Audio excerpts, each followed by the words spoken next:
Hello friends, जय माता दी। तो फिर से वेलकम है। हाथ जोड़ के आप लोगों से प्रार्थना है कि मेरी वीडियो को फुल वॉच करें और आप लोग मेरे पेज पर नए हैं तो चैनल को सब्सक्राइब कर दें। तो आइए मैं एक बहुत ही प्यारा समधी गारी गीत सुना रही हूँ। कैसा लगेगा आप लोग जरूर बताइएगा कमेंट में। तो आइए सुनते हैं।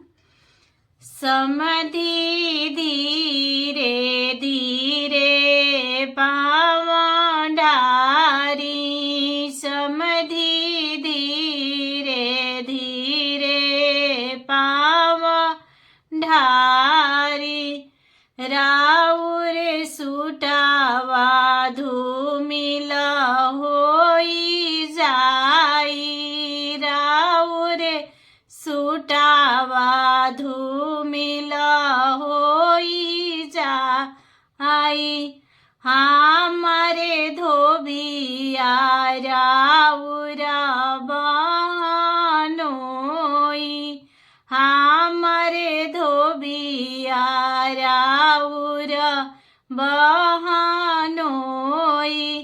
रौरा सुटावा में आयरन लगाई, रौरा सुटावा में आयरन लगाई, समधी धीरे धीरे पावन ढारी, राउर जुतावा धूमिल होई जाई, राउर जुतावा धूमिल होई जाई, हमारे चमारा राउर बहनोई, हमारे चमारा राउर बहनोई,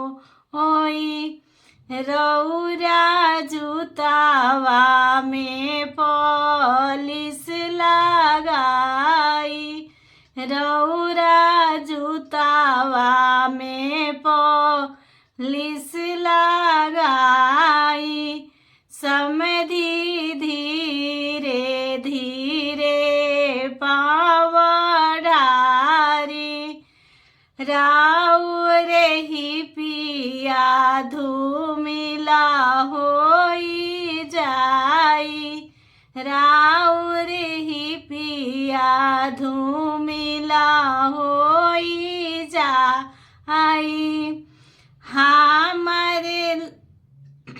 हमारे हजामा राउर बहनोई, हमारे हजामा राउर बहनोई, रौरा ही पिया में कैंची लगाई, रौरा ही पिया में कैंची लगाई, समधी धीरे धीरे पावन ढारी, राउर ही पिया धूमिल होई जाई, हाँ